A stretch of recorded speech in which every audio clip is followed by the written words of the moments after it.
Sa lahat po ng ating mga taga-sugid at taga-subaybay po sa YouTube channel po ni Obet Antique Collection, sa lahat ng mga kaibigan po natin, lalo po yung mga nakasubscribe, maraming salamat po sa inyo.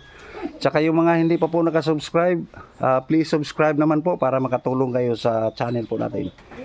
Ito naman mga idol, nahuli po ito sa ilalim ng karagatan, kaya mga idol, sabi ng nakakita po nito, sa punong-puno nga raw ito ng lumot. Sa tingnan nyo yung mga nylon mga idol, ang lalaki kaya mga idol. Sa napakatibay nitong nilagyan mga idol, gawa po ito sa kahoy ng mulabi. Yan antik na antik po talaga siya mga idol. Wow! So malaking magandang koleksyon niya mga idol. So souvenir na rin po, kasama na rin po yan sa mga makasaysayan na bagay na natuklasan mga idol sa ilalim ng karagatan.